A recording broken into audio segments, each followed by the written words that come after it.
Hey everybody, I'm TheBardsKitchen. And I'm the Cup of Fun. And today, we're making pasta. So here's the thing. I love pasta. Really Pasta does. is great. Back in college, when me and Ashley first met, I'd make pasta by hand. Like every day. That's Like, not even an exaggeration. Like at once least a day. 3 times a week, at least. And then Ashlyn found out she's allergic to wheat. And my heart was broken. I haven't made very much pasta since. But today we're going to try to make gluten-free pasta by hand. Maybe your pasta dreams will come true once again. Maybe. I find most store-bought gluten-free pastas don't have very much structural integrity. I mean, there's no gluten to keep it together, so... So my hopes and dreams to try to make a pasta that can stand its own on the battlefield that is dinner. Hold its own. Anyways, let's get into it. You ready for some pasta? Sure am. I'm excited. So overall, pasta is a really simple recipe. All pasta requires is 3 ingredients. Our first ingredient, flour. This is cup for cup, but if you don't have a cup for cup, you need to add some cornstarch. Or tapioca starch. Or Say starch. Say some extra starch. You need to add some starch. Get some starch in there. If you Starch don't- it on. So next, we're gonna add some eggs. So I'm allergic to eggs, and we're gonna go ahead and try to use egg replacement. Hopefully that works out in our favor. Next, you just need like a pinch of salt, just, a little bit of flavor. And then since it's gluten-free, we're gonna have to add some xantham gum. This will help encourage the integrity of the dough. It replaces the gluten. And then now you just mix it until it's all one big mass. Just get in there deep like. Yeah. I've seen some techniques used before where people use food processors to just get it all in there. Works the gluten very well. Makes good pasta. However, we need to work our gluten, and Ashlyn likes to get dirty. So we're just going to do it the old-fashioned way while she just gets elbow deep in some pasta. So we'll just kind of get it all mixed up, and we'll come back to you afterwards. So we've come to the realization that eggs hydrate a bit better than egg replacement does. So we're just going to add a couple tablespoons of water. Recipe calls for 2 eggs. That should work fine. Sometimes pasta's just dry though. We need some water. Okay, time to ditch this silly old bowl and do it counter style. It didn't work. Dough. It's kind of funny to think about. In traditional Italian noodle making, they usually do just start on the counter and finish on the counter. They don't even use a bowl. And also when they make pasta. So the point of working the pasta is partly to stretch the glutens and get everything all stretchy and good, but that's not an issue for us. There's also the point of incorporating everything and getting it to the right consistency, which we do need to do still. So we did end up adding a bit of water. Make sure to add that to the recipe or adjust the recipe as needed. Alright, pasta dough. We did it. Now it's time to roll this guy out. Normally we would use our pasta roller we have, but it's infected with wheat. So we're just going to roll it out the old-fashioned way. By hand. Do this and try not to bump the camera.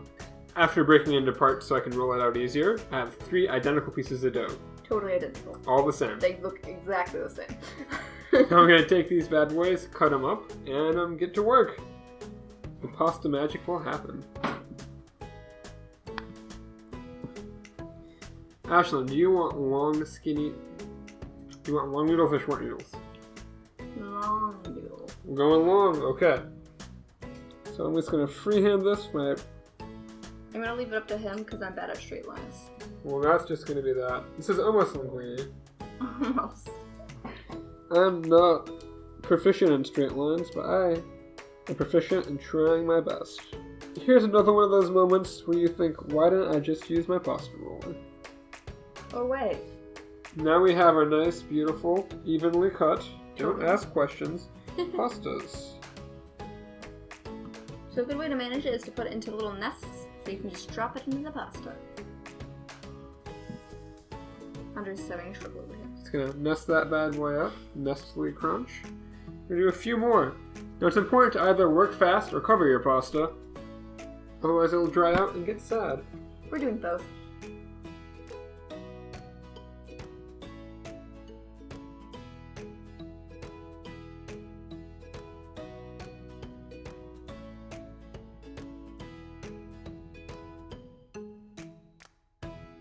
Now painstakingly cut by hand, we're going to drop these in a pot of water real quick.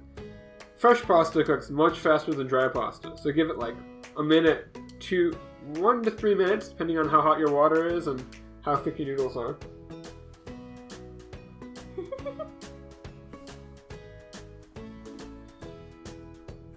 Alright, nice hot cooked, took a few minutes. We're going to take this and add it directly to our pasta sauce. Now you could serve it on the side like a heathen, but by doing this it incorporates in and gets all delicious and lovely. So boom, hot pasta sauce. Might be a bit much Noodles. pasta sauce. It's okay, we like it sassy. You might be asking, why are we doing this on the counter and not on the stove? It's because we hate our electric stove. I kind of want to flip this, but it's pretty saucy. I don't want to splatter all over our camera. Maybe. So I promise you, I can flip the pan. However, I'm not confident in flipping the pan underneath this camera. We're going to dress it here in our beautiful no-mato sauce. It's our tomato-free tomato sauce we made a video about.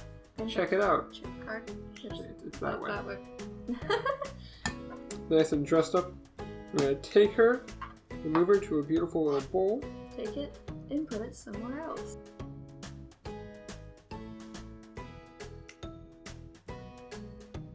Now I will say that our noodles aren't the prettiest, but we don't have a pasta roller, a gluten-free pasta roller, I should say. So it was really hard to do by hand, especially since it was gluten-free, but... I'm sure they'll taste just as great. Alright, there we have it. Nice, beautiful, gluten-free pasta. Our no-mato sauce, little cheese, it's going to be great. Now, I should note, if you want to make something like a macaroni or a penne or something that's extruded, don't. I mean, you should probably leave it to the professionals. Pasta extruders are expensive. And very hard to deal with. So we're just going to get a nice spoon of this. Unfortunately, our kiddie spoons are not very good for pasta, so we're just going to have to be kiddie spoons. Oh, it's so hot. Here's twirl soul.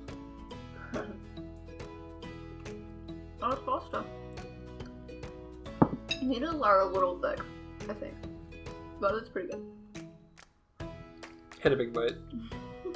So I think in the future, should roll it out thinner. I got impatient because we're recording and I'm impatient. I'd be impatient. Should roll them out thinner. For sure use a pasta roller. For sure. If you have one. If not, just pour Suffer. some wine and roll away, I guess. That tastes like pasta. How'd you compare it to the box gluten-free pastas you've eaten? I feel like it has less flavor than the box ones, but that's not necessarily a bad thing. I think the dough itself needs a little bit more salt in it. Some more salt. Maybe if you want, you can add like some herbs and flavoring agents. Flavor is an option. But overall, I'm happy. I think I would take this over the box any day. So that was pasta. I had a fun time. Did you have a fun time? I had fun making my good old pasta. I missed it. Yeah, it was something we hadn't done in a very long time, and I'm glad we got to do it again. She keeps looking at it. I am. It's true. It's Eye on the contact counter. with the pasta. Yeah. Stop looking at it. Thanks for watching. If there's something you miss that you can't eat that you want to eat, let us know. We'll try to make it. And of course, we'll see you in the next recipe. You guys are awesome. Bye-bye.